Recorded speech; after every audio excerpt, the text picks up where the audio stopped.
نستعينه ونستغفره ونؤمن به ونتوكل عليه ونعوذ بالله من شرور أنفسنا ومن سيئات أعمالنا من يهده الله فلا مضل له ومن يضلله فلا هادي له ونشهد أن لا إله إلا الله وحده لا شريك له ونشهد أن سيدنا ومولانا محمدا عبده ورسوله بالهدى ودين الحق أرسله صلى الله تعالى عليه وعلى آله وأصحابه أجمعين وبارك وسلم أما بعد فأعوذ بالله من الشيطان الرجيم بسم الله الرحمن الرحيم ألا إن أولياء الله لا خوف عليهم ولا هم يحزنون الذين آمنوا وكانوا يتقون صدق الله مولانا العظيم وبلغنا رسوله النبي الكريم ونحن على ذلك لمن الشاهدين والشاكرين والحمد لله رب العالمين قال الله تعالى في شان حبيبه الكريم إن الله وملائكته يصلون على النبي يا أيها الذين آمنوا صلوا عليه وسلموا تسليما اللهم صل على سيدنا ومولانا محمد وعلى آل سيدنا ومولانا محمد وبارك وسلم صلاة وسلاما عليك يا سيدي يا رسول الله وعلى آلك وأصحابك يا نور الله۔ محترم سامعین کرام اور حاضر مجلس، حضور پر نور صلی اللہ علیہ وآلہ وسلم پر درود پاک پڑھنے کے بے شمار فضائل ہیں۔ ایک حدیث مبارکہ میں آپ علیہ الصلاۃ والتسلیم نے ارشاد فرمایا کہ مجھ پر درود پاک پڑھا کرو، بے شک تمہارا درود مجھ تک پہنچتا ہے چاہے تم جہاں بھی ہو۔ تو اس لیے ہمیں چاہیے کہ حضور پر نور صلی اللہ علیہ وآلہ وسلم کی بارگاہ اقدس میں درود و سلام کے اکثر نذرانے پیش کیا کریں۔ حصول برکت کے لیے ایک مرتبہ درود پاک پڑھ لیجیے۔ اللہم صلی علی سیدنا مولانا محمد وعلی آل سیدنا مولانا محمد وبارک وسلم صلاۃ وسلاما علیک یا سیدی یا رسول اللہ وعلی آلک واصحابک یا نور اللہ۔ محترم سامعین کرام اور حاضرین مجلس، میں نے مشہور آیت کریمہ آپ کے سامنے تلاوت کی جس میں اللہ تبارک و تعالی نے اپنے مقبول بندوں کا ذکر فرمایا اور اولیاء کاملین کے بارے میں ارشاد فرمایا کہ خبردار، بے شک اللہ کے ولیوں کو نہ کوئی خوف ہوگا نہ وہ غمگین ہوں گے۔ اور پھر ان کی نشانی بھی بیان فرمائی کہ الذین آمنوا وکانوا یتقون، یعنی اللہ کا دوست، اللہ کا ولی وہی ہوگا جو صاحب ایمان بھی ہوگا اور صاحب تقوی بھی ہوگا، پرہیزگار بھی ہوگا اور صاحب ایمان بھی ہوگا۔ یہ دو نشانیاں اللہ تبارک و تعالی نے بیان فرمائی۔ یوں تو اولیاء کاملین کا تذکرہ قرآن مجید میں جا بجا پایا جاتا ہے۔ کہیں اللہ تبارک و تعالی نے اہل حق کی جماعت کو حزب اللہ فرمایا اور فرمایا الا ان حزب اللہ هم المفلحون، اللہ کا گروہ ہی کامیاب ہونے والا ہے۔ اور دوسرے گروہ کا تذکرہ بھی فرمایا جو اولیاء شیطان ہیں، جو خسارہ پانے والے ہیں، اور ان کے بارے میں بھی ارشاد فرمایا کہ یہ شیطان کا گروہ ہے اور یہ خسارہ پانے والوں میں سے ہے۔ تو ہمیشہ دو جماعتیں موجود رہیں، ایک اہل حق کی اور ایک اہل باطل کی، اور اہل حق کی جماعت کو اللہ تعالیٰ نے حزب اللہ بھی فرمایا۔ اسی طریقے سے انہی اہل حق جماعت میں جو ایک انفرادی حیثیت کے حامل افراد ہیں انہیں ہم اولیاء کاملین کہہ دیتے ہیں، اولیاء اللہ کہہ دیتے ہیں، جن کی پہچان اللہ نے فرمائی کہ وہ صاحب ایمان بھی ہوں گے اور صاحب تقوی بھی ہوں گے۔ اور ایک حدیث مبارکہ میں حضور پر نور صلی اللہ علیہ وسلم نے اولیاء اللہ کی یہ پہچان ارشاد فرمائی کہ اولیاء اللہ وہ ہیں کہ جن کی زیارت اور صحبت میں تم بیٹھو تو تمہیں اللہ یاد آ جائے، یعنی جن کی زیارت سے اللہ کی طرف دل مائل ہو جائے،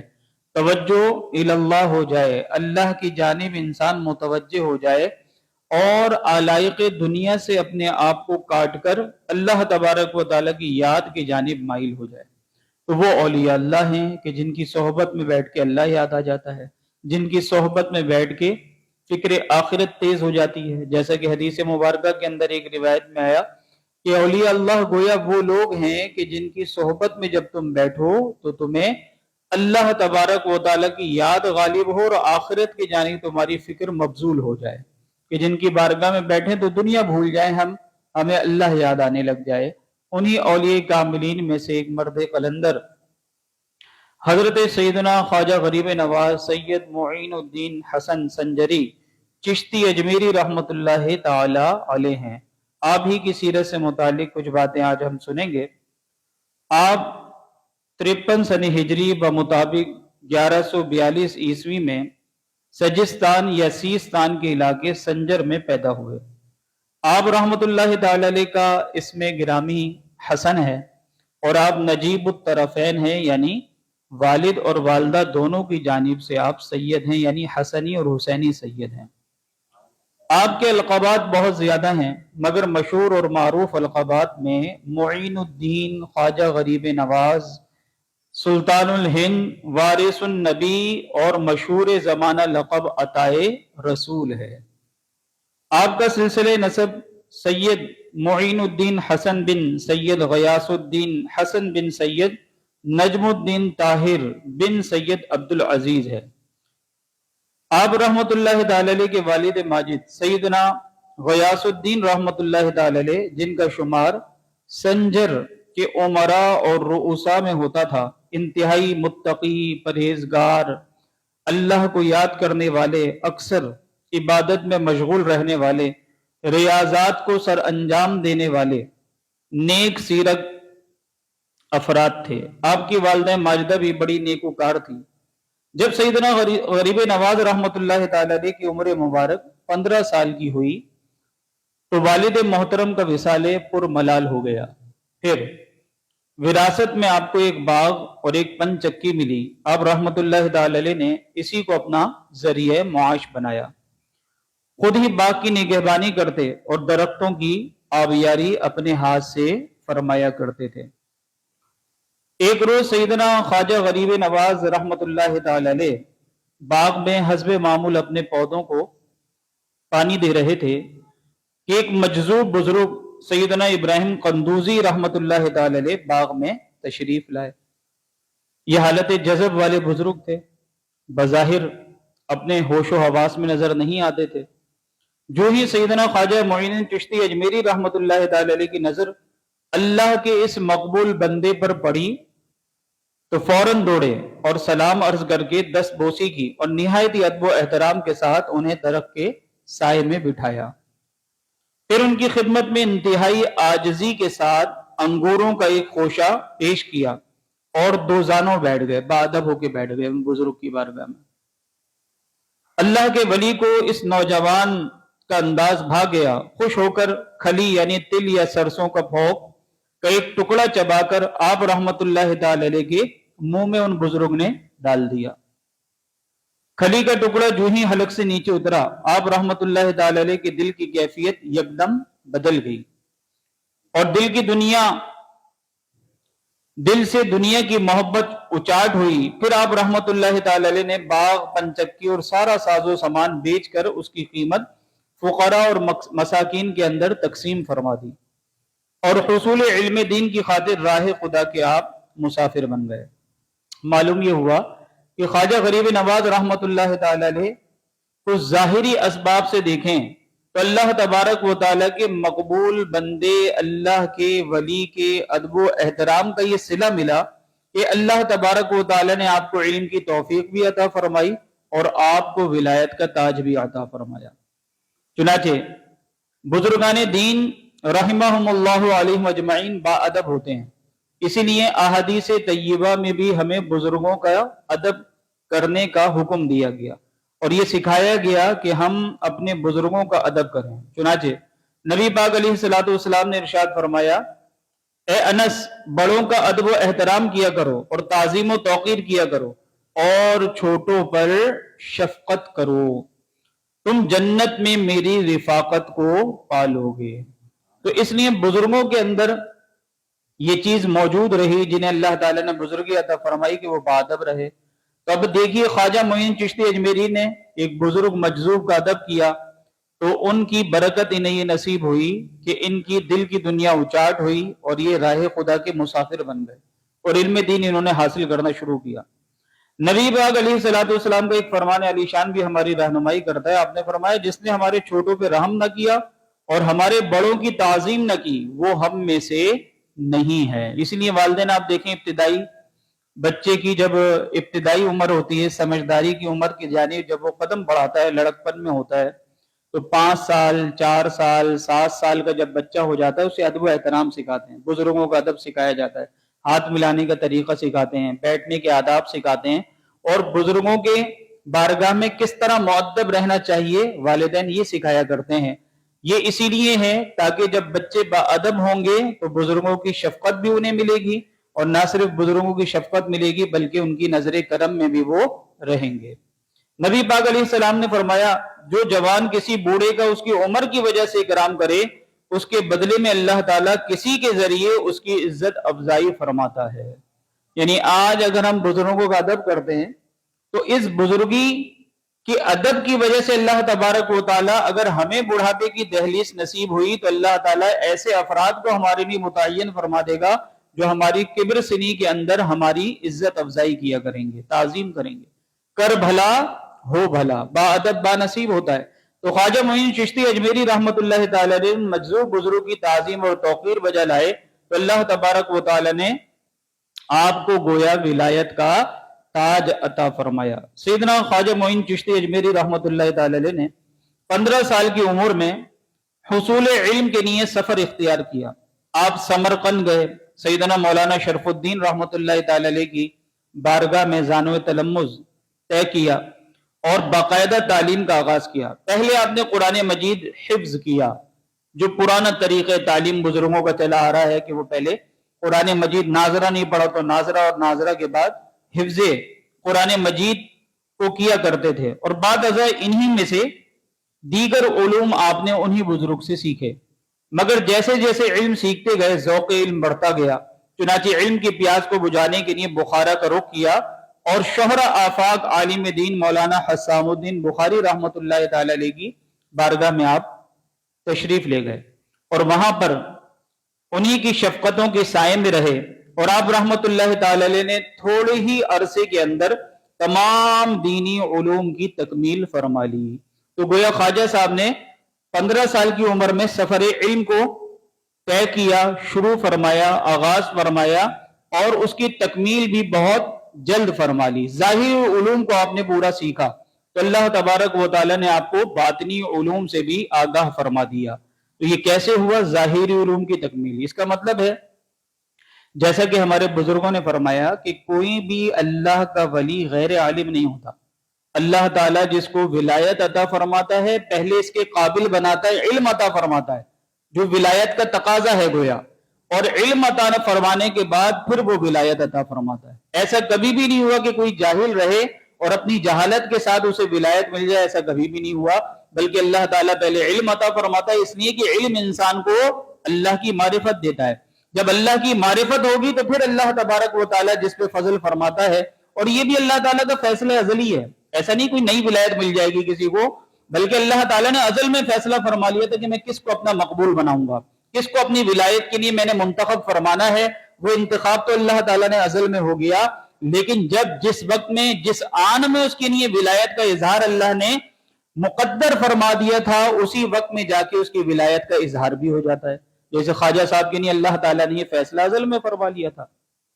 چنانچہ آپ نے تمام دینی علوم کی تکمیل کی۔ اس طرح آپ رحمت اللہ تعالی علیہ مجموعی طور پہ تقریباً 5 سال سمرقند اور بخارا میں حصول علم کے لیے قیام فرمایا۔ اس کا مطلب یہ ہے کہ ہمارے جتنے بھی بزرگان دین رحمہم اللہ تعالی علیہ مجمعین تھے انہوں نے باقاعدہ جو مروجہ علوم تھے ان کی تکمیل کی، جو ظاہری علوم تھے ان کو پہلے حاصل کیا، تو اللہ تعالیٰ نے اس کی برکت سے بعض بزرگوں کے اوپر ان کے اوپر علم لدنی اور باطنی علوم کو بھی منکشف فرما دیا۔ لیکن یوں نہیں ہوا کہ علم حاصل ہی نہیں کیا وہ بزرگوں نے، بلکہ بزرگوں کا اولیاء اللہ کا طریقہ یہی رہا کہ انہوں نے ظاہری علوم کی پہلے تکمیل فرمائی۔ خود غوث پاک رضی اللہ تعالیٰ عنہ جو شہنشاہ ولایت ہیں، آپ دیکھیں انہوں نے بھی ایک لمبا سفر جو ہے وہ علم کے لیے بغداد کا طے فرمایا، اور ظاہری علوم کی تکمیل فرمائی۔ اسی طرح اسی عرصے میں علوم ظاہری کی تکمیل ہو چکی، مگر جس طلب کی وجہ سے گھر بار کو آپ نے خیرباد کیا تھا اس کی تسکین ابھی باقی تھی۔ چنانچہ کسی ایسے طبیب حاذق کی تلاش میں نکلے کہ جو درد دل کی دوا کر سکے۔ مرشد کامل کی جستجو میں بخارا اور حجاز کا رخت سفر باندھا۔ راستے میں جب نیشا پور صوبہ خراسان رضوی ایران کے نواحی علاقے ہارون میں پہنچے اور مرد قلندر قطب وقت سیدنا عثمان ہارونی چشتی رحمت اللہ تعالی علیہ کا آپ نے شہرہ سنا تو فوراً حاضر خدمت ہوئے اور ان بزرگ کے دستے حق پرست پر بیعت کر کے سلسلہ چشتیہ کے اندر آپ داخل ہو گئے۔ آپ رحمت اللہ تعالی علیہ کئی سال تک مرشد کامل کی خدمت میں حاضر رہے اور معرفت کی منازل طے کرتے رہے، باطنی علوم سے فیضیاب ہوتے رہے۔ حضرت سیدنا خواجہ عثمان ہرونی رحمت اللہ تعالی علیہ جہاں پہ بھی تشریف لے جاتے، آپ رحمت اللہ تعالی علیہ ان کا سامان اپنے کندھوں پر لاد کر سعادت سمجھتے ہوئے آپ رحمت اللہ تعالی علیہ کے ساتھ ساتھ سفر کو طے کیا کرتے، حتیٰ کہ خواجہ غریب نواز رحمت اللہ تعالی علیہ نے کئی مرتبہ مرشد کریم کے ساتھ حج بیت اللہ کی بھی سعادت پائی۔ چنانچہ آپ رحمت اللہ تعالی علیہ فرماتے ہیں، جب میرے پیر و مرشد حضرت خواجہ عثمان ہرونی رحمت اللہ تعالی علیہ نے میری خدمت اور عقیدت دیکھی تو ایسی کمال نعمت عطا فرمائی جس کی کوئی انتہا نہیں ہے۔ چنانچہ جس طرح ہر محب کی چاہت ہوتی ہے کہ محبوب کی نظروں میں سما جاؤں اور شاگرد کی آرزو یہ ہوتی ہے کہ استاد کی آنکھوں کا تارا بن جاؤں، اسی طرح ایک مرید صادق کی دلی خواہش یہ ہوتی ہے کہ میں اپنے پیر و مرشد کا منظور نظر بن جاؤں۔ چنانچہ ایسے قسمت کے دھنی بہت کم ہوتے ہیں جن کی تمنا پوری ہو جائے۔ خواجہ معین الدین چشتی اجمیری رحمت اللہ تعالی علیہ بارگاہ مرشد میں اس قدر مقبول تھے کہ ایک موقع پر خود مرشد کریم نے ارشاد فرمایا کہ ہمارا معین الدین اللہ کا محبوب ہے اور ہمیں اپنے مرید پر فخر ہے۔ تو آپ غور کیجئے، جس پر پیر فخر فرمائے تو مرید کیسا ہوگا، اس کی تربیت کیسی ہوگی،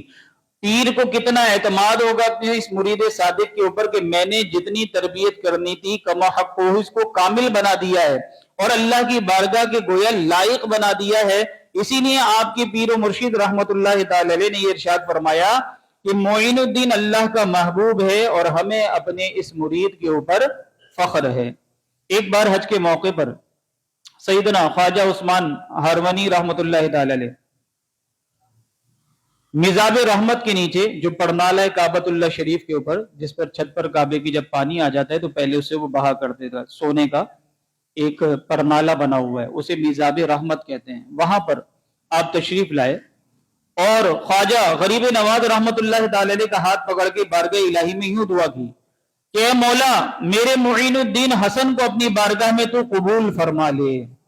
غیب سے آواز آئی، معین الدین ہمارا دوست ہے، ہم نے اسے قبول فرما لیا ہے۔ تو یہ ہیں خواجہ غریب نواز رحمت اللہ تعالی علیہ کہ جن کو حرم کعبہ میں ان کے مرشد میزاب رحمت کے نیچے جا کے اللہ کی بارگاہ میں دعا کر کے اللہ کی بارگاہ میں پیش کرتے ہیں تو حاطب غیبی سے آواز آتی ہے کہ ہم نے انہیں قبول فرما لیا ہے۔ تو یہ بھی کیسے مقبول تھے اللہ کے، ان کے پیر و مرشد بھی کیسے مقبول تھے، اور دونوں اللہ تبارک و تعالیٰ کے مقرب بندے تھے۔ یہ ہیں اولیاء اللہ جن کے بارے میں اللہ فرما رہا ہے کہ نہ انہیں خوف ہوگا نہ یہ غمگین ہوں گے، اور یہ وہ لوگ ہیں جو صاحب ایمان ہوتے ہیں اور صاحب تقوی ہوتے ہیں، متقی پرہیزگار ہوتے ہیں، شریعت مطہرہ کے پاسدار ہوتے ہیں اور سنت رسول صلی اللہ علیہ وآلہ وسلم کی اتباع کرنے والے ہوتے ہیں۔ بارگاہ رسالت میں خواجہ معین الدین چشتی اجمیری رحمت اللہ تعالی علیہ کے مرتبے کا اندازہ ہم اس بات سے لگا سکتے ہیں کہ ایک مرتبہ خواجہ غریب نواز رحمت اللہ تعالی علیہ کو مدینہ شریف کی حاضری کا جب شرف نصیب ہوا تو نہایت ادب و احترام کے ساتھ آپ نے بارگاہ رسالت میں یوں سلام عرض کیا، الصلاۃ والسلام علیک یا سید المرسلین وخاتم النبیین۔ اس پر روضہ انور سے آواز آئی، وعلیکم السلام یا قطب المشائخ، یعنی سیدنا خواجہ غریب نواز رحمت اللہ تعالی علیہ کو ہند کی سلطانی بھی عطا ہوئی اور جواب سلام بھی بارگاہ رسالت سے عطا کیا گیا۔ چنانچہ خواجہ غریب نواز رحمۃ اللہ تعالی علیہ تو مدینہ منورہ کی حاضری کے موقع پہ حضور علیہ الصلوۃ والسلام نے ایک روایت میں کہ آپ کی جانب سے آپ کو یہ بشارت ملی کہ اے معین الدین، تم ہمارے دین کے معین یعنی مددگار ہو، اور تمہیں ہندوستان کی ہم نے ولایت عطا کی،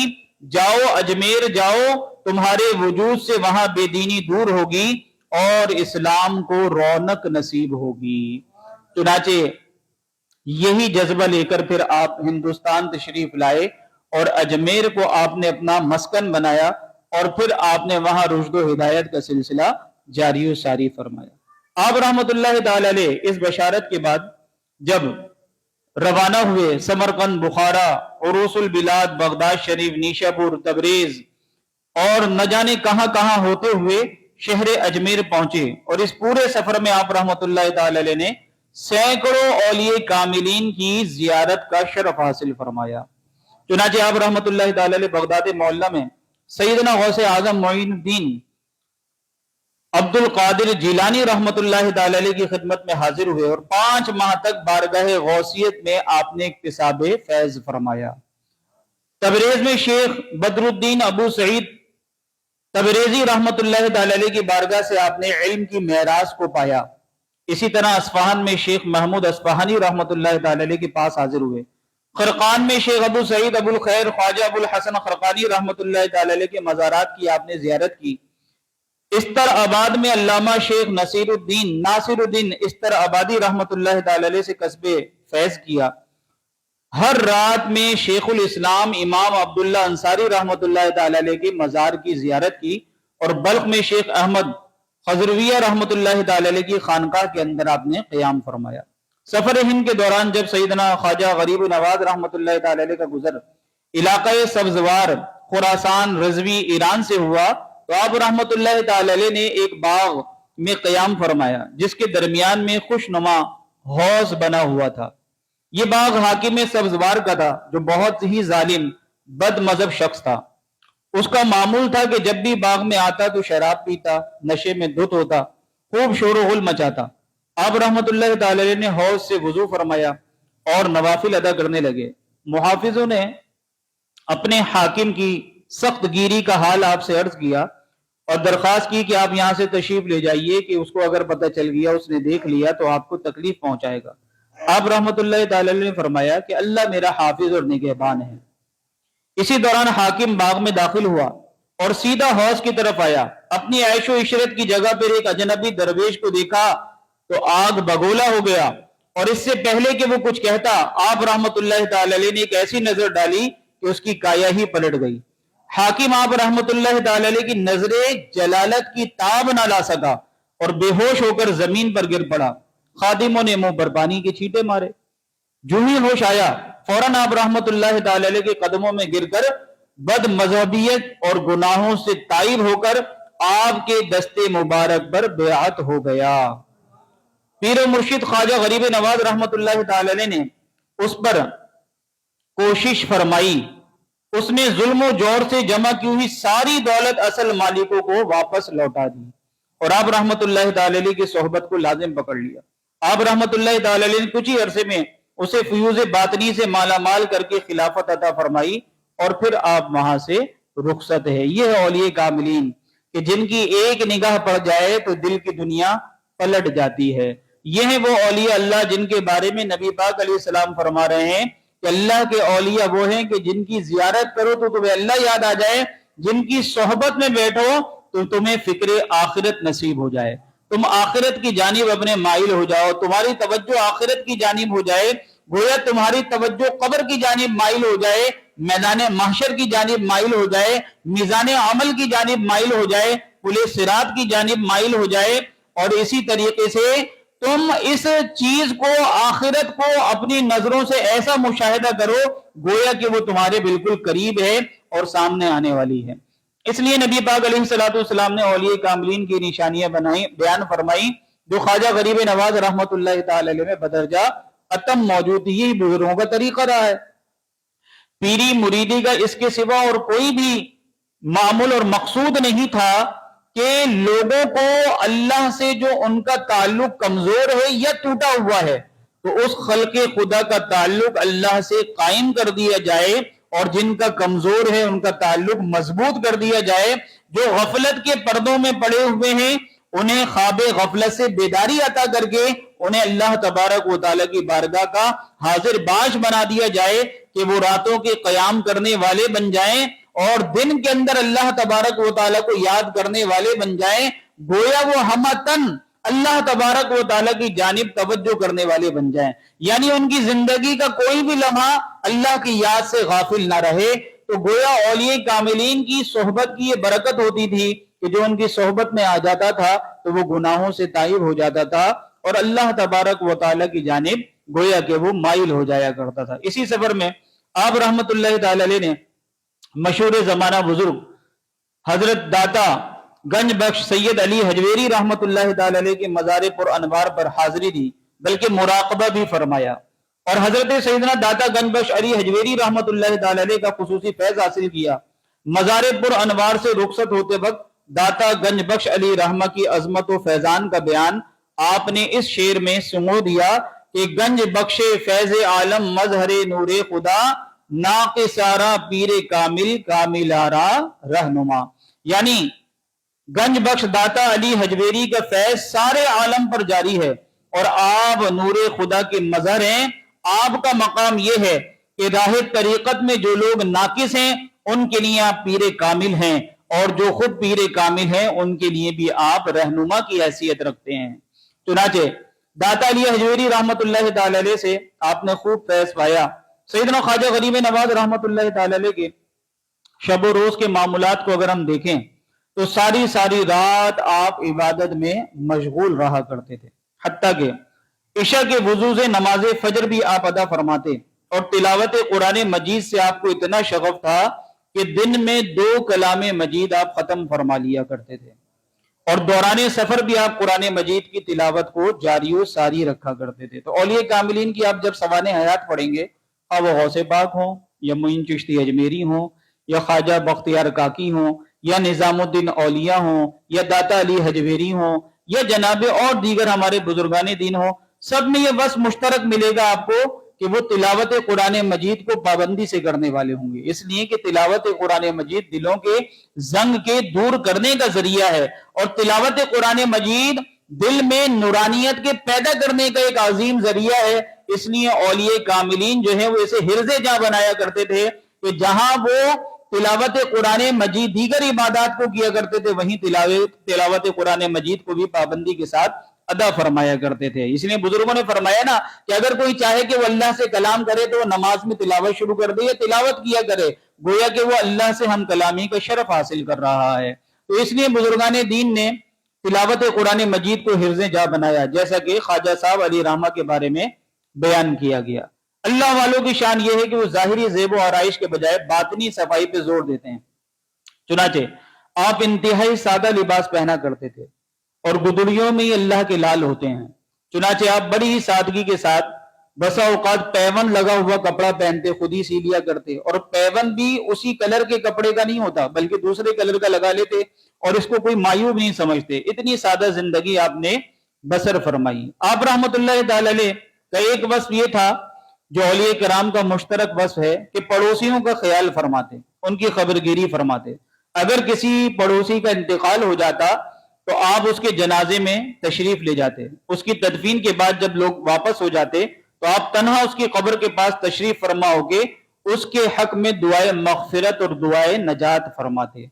نیز اس کے اہل خانہ کو صبر کی تلقین فرماتے اور تسلی دیتے۔ آپ کے حلم اور بردباری، جود و سخاوت اور دیگر اخلاق عالیہ سے متاثر ہو کر لوگ عمدہ اخلاق کے حامل اور پاکیزہ صفات کے پیکر ہو جاتے۔ یہ سلسلہ آپ کا ایسا جاری و ساری رہا کہ مشہور قول کے مطابق جو معروف ہے 90 لاکھ افراد کو آپ نے کلمہ پڑھا کے مسلمان فرمایا۔ تو یہ خواجہ صاحب کی تبلیغ تھی جو عمل سے بھی تھی،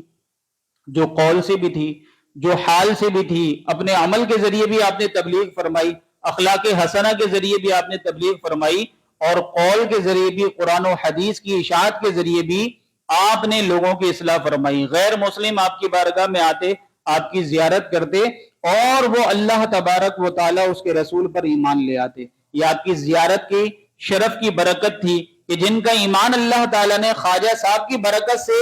مقدر فرمایا ہوا تھا، وہ لوگ آپ کی بارگاہ میں آتے اور آپ کی ذات مسعودہ صفات جو ہے وہ ان لوگوں کے لیے ایمان کا سبب بن جاتی ہے۔ آپ رحمت اللہ تعالی علیہ بہت ہی نرم دل اور متحمل مزاج، سنجیدہ طبیعت کے مالک تھے۔ اگر کبھی غصہ آتا تو صرف دینی غیرت اور حمیت کے اوپر آتا، اور ذاتی طور پہ اگر کوئی سخت بات کہہ بھی دیتا تو آپ رحمت اللہ تعالی علیہ برداشت فرماتے، بلکہ اس وقت بھی اس نے اخلاق اور خندہ پیشانی کا مظاہرہ کرتے ہوئے صبر کا دامن ہاتھ سے نہ جانے دیتے، اور ایسا معلوم ہوتا کہ آپ نے اس کی نازیبہ باتیں گویا کہ سنی ہی نہیں ہیں۔ یہ اس آیت کے گویا مصداق تھے کہ اللہ تعالیٰ نے اپنے حبیب مکرم علیہ السلام کو ارشاد فرمایا، خُذِ الْعَفْوَ وَأْمُرْ بِالْعُرْفِ وَأَعْرِضْ عَنِ الْجَاهِلِينَ، کہ اے حبیب معاف کرنا اختیار کیجئے، بھلائی کا حکم دیجئے اور جاہلوں سے اعراض فرمائیے۔ تو ذات کا معاملہ ہوتا تو معاف فرما دیتے، لیکن اللہ تبارک و تعالیٰ کی جب کوئی نافرمانی کرتا تو یقیناً پھر آپ حمیت کا مظاہرہ فرماتے، جو کہ ایک ایمانی مسلمان کا تقاضا بھی ہے کہ جب اللہ تبارک و تعالیٰ کی نافرمانی ہو تو اس وقت غصہ آنا چاہیے۔ یہاں غصہ شریعت کو مطلوب ہے، ایسا نہیں ہے کہ ہر جگہ شریعت کہتی ہے غصہ آنا ہی نہیں چاہیے، بلکہ یہاں غصہ نہ کرنا، ناراضگی نہ پیدا ہونا، تو یہ تو قابل گرفت ہے کہ انسان جو ہے وہ اللہ کی نافرمانی کے اوپر بھی اس کے دل میں بیزاریت کے جو ہے وہ کیفیات پیدا نہ ہو، اور جہاں وہ قادر ہے غصے کے اظہار پر، مثلا بچہ نماز نہیں پڑھ رہا، گالی دیتا ہے، اللہ تبارک و تعالیٰ کی نافرمانی کرتا ہے، مرید ہے اور وہ اللہ کا نافرمان ہے، سود کا لین دین کر رہا ہے، سری جو ہے وہ لوگوں کو دھوکہ دہی میں لگا رہتا ہے لوگوں کے ساتھ، تو اب ایسا شخص ہے اور وہ مرید ہے یا والد ہے، اس کے سامنے اولاد اس طرح کی حرکتیں کر رہی ہے، تو اب تو اس کے اوپر لازم اور ضروری ہے کہ یہ غصے کا اظہار کرے، اس لیے کہ وہ اس کا ماتحت ہے اور اس کے اوپر اس کی اصلاح کرنا لازم اور ضروری ہے۔ اب اگر یہاں پہ غصہ پیدا نہ ہو تو ظاہر ہے کہ دینی حمیت یہاں پر ہونی چاہیے تھی، جو شریعت کو مطلوب تھی وہ ہے نہیں۔ اس کا برعکس ہمارے ساتھ ہوتا ہے کہ ہم جو ہے وہاں غصہ کر رہے ہوتے ہیں جہاں غصہ شریعت کو مطلوب نہیں ہوتا، ذات کا معاملہ ہوتا ہے، ہم سیخ پا ہو جاتے ہیں، کھانے میں نمک تیز ہو جائے تو گھر والوں پہ سیخ پا ہو جاتے ہیں، اسی طرح دیگر چھوٹی چھوٹی باتوں کے اوپر کسی کا پیر ہمارے پیر پہ پڑ جائے تو ہمیں جو ہے وہ غصہ آ جاتا ہے، فوراً کہتے ہیں کہ اندھا ہو گیا، نظر نہیں آتا، یہ ہمارے منہ سے الفاظ نکل جاتے ہیں۔ طبیعت میں اتنی جو ہے جذباتیت ہوتی ہے کہ فوراً سے فوراً جو ہے وہ ہم کلمات سے سامنے والے کو نوازتے ہیں، یہ نہیں دیکھتے کہ درگزر کریں گے تو قرآن مجید کے حکم پر بھی عمل ہوگا اور حضور علیہ السلام کی سنت مبارکہ کے اوپر بھی عمل ہو جائے گا۔ تو بزرگان دین رحمہم اللہ علیہ مجمعین قرآن مجید کی گویا چلتی پھرتی تفسیر تھے۔ اگر اللہ تبارک و تعالیٰ نے جو قرآن میں احکامات عطا فرمائے ہیں، جو اخلاقیات بیان فرمائی ہیں، جو نبی پاک علیہ السلام نے اخلاق حسنہ کا اپنے عمل کے ذریعے مظاہرہ فرمایا ہے، اگر اس سیرت کو ڈھلا ہوا دیکھنا چاہتے ہیں تو وہ ہمیں بزرگان دین اولیاء کاملین کی ذات کے اندر نظر آتی ہے۔ چنانچہ آپ رحمت اللہ تعالی علیہ پر خوف خدا اس قدر غالب رہا کرتا تھا کہ آپ رحمت اللہ تعالی علیہ ہمیشہ خشیت الہی سے کانپتے رہتے اور گریہ و زاری فرمایا کرتے، خلق خدا کو خوف خدا کی تلقین کرتے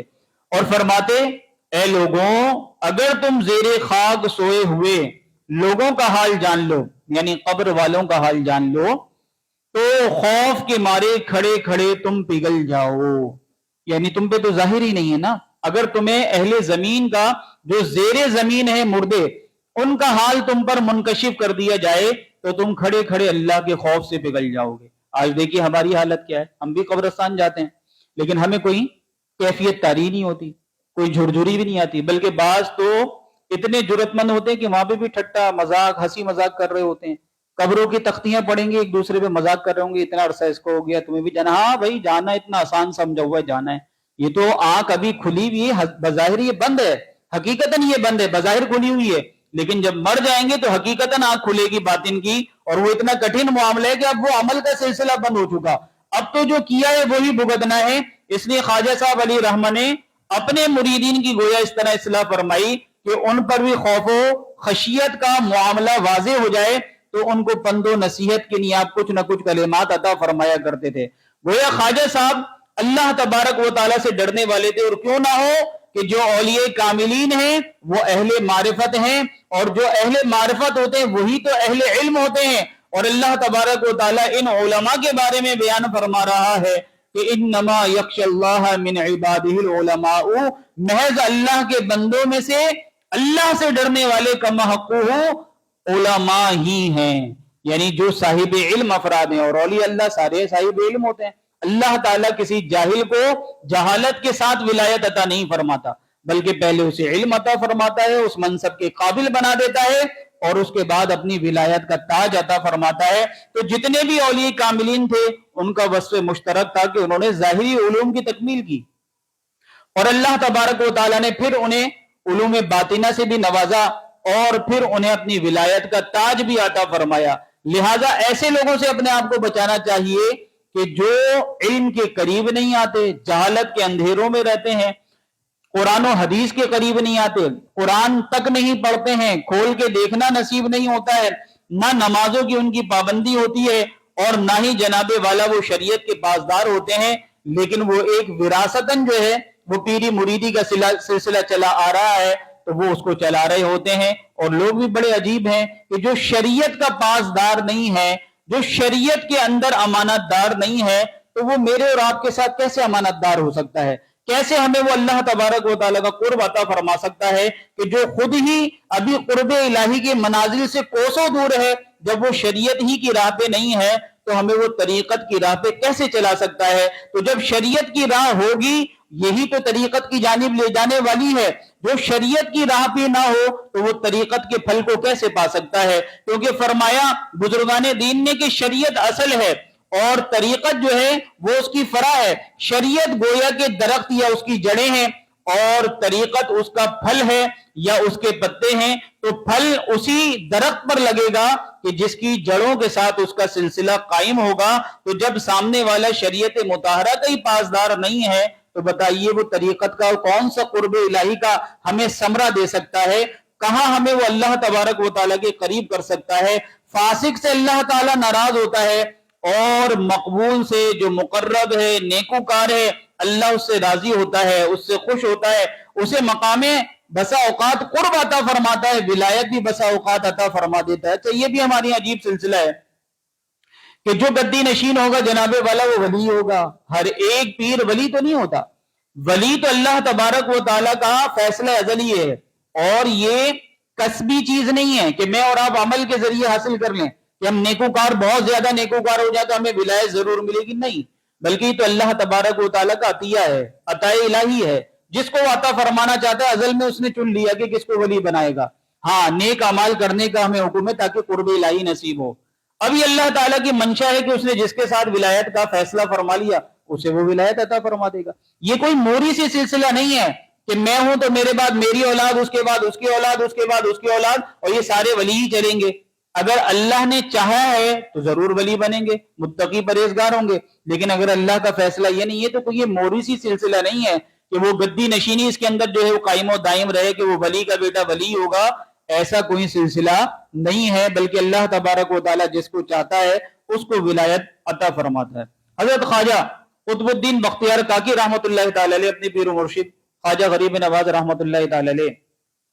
کی صفات مومنانہ کو بیان کرتے ہوئے بیان کرتے ہیں، میں کئی سال خواجہ غریب نواز کی خدمت اقدس میں حاضر رہا، لیکن کبھی آپ رحمۃ اللہ تعالی علیہ کی زبان اقدس سے میں نے کسی کا راز فاش ہوتے ہوئے نہیں دیکھا۔ آپ رحمۃ اللہ تعالی علیہ کبھی بھی کسی مسلمان کا بھید نہیں کھولتے تھے۔ تو یہ ہے بزرگان دین کی تربیت۔ اب ہمارے یہاں کیا ہو رہا ہے؟ مرید جو ہے وہ دوسرے مرید کا راز فاش کر رہا ہے۔ بسا اوقات پیر جو ہے وہ غیر تربیت یافتہ ہوتا ہے، جو صرف نام کے پیر ہوتے ہیں، جو ہمارے اکابرین ہیں، میں ان کی بات نہیں کرتا، جو شریعت کے پاسدار ہیں ان کی بات نہیں ہو رہی، لیکن ڈھونگی بھی اس فیلڈ کے اندر بہت سارے آ گئے۔ تو اب مرید سے پیر ہی جو ہے وہ غیبتیں کروا رہا ہوتا ہے اور سن رہا ہوتا ہے، فتنے بھی برپا کر رہا ہوتا ہے، حالانکہ کسی کا مسلمان کا عیب چھپانا یہ تو سعادت مندی تھی۔ اور حدیث مبارکہ میں فرمایا کہ جو کسی مسلمان کا عیب دنیا کے اندر چھپائے گا اللہ تبارک و تعالیٰ آخرت میں اس کے عیبوں پہ پردہ ڈال دے گا۔ اب یہاں تو معاملہ ہی الٹ ہو رہا ہے بسا اوقات، تو یہ پیر کیسے ہو سکتا ہے کہ جو دوسروں کے عیب اچھلوا رہا ہے، جو دوسروں کے عیبوں کی تشہیر کروا رہا ہے، جو دوسروں کے رازوں کو کھولتا پھر رہا ہے، تو یہ تو خود شریعت کا پاسدار نہیں ہے۔ اس لیے بختیار کاکی رحمۃ اللہ تعالی نے فرمایا میں نے خواجہ صاحب کو دیکھا کہ آپ کسی بھی مرید کا بھید مسلمان کا وہ منکشف نہیں فرمایا کرتے تھے، ظاہر نہیں فرمایا کرتے تھے، بلکہ اس کے عیبوں پہ پردہ رکھا کرتے تھے، اس کے رازوں کو فاش نہیں فرماتے تھے۔ یہ اولیاء کاملین کی صفات ہیں۔ اسی کو قرآن مجید یوں فرما رہا ہے کہ الذین آمنوا وکانوا یتقون، اولیاء اللہ وہ ہیں جنہیں نہ خوف ہوگا نہ وہ غمگین ہوں گے، اور اولیاء کاملین کی علامت یہ ہے کہ وہ صاحب ایمان بھی ہوں گے، صاحب تقوی بھی ہوں گے۔ تو یہ دو علامات ضرور ہمیں دیکھنی چاہیے کہ صاحب ایمان ہو اور صاحب تقوی بھی ہو۔ جو صاحب تقوی نہیں ہے تو وہ پھر پیر بننے کی بھی لائق نہیں ہے۔ اللہ تبارک و تعالی دعا ہے کہ اللہ تعالی ہمیں بزرگان دین کے فیض سے مستفیض فرمائے۔ آمین۔ وآخر دعوانا الحمدللہ رب العالمین۔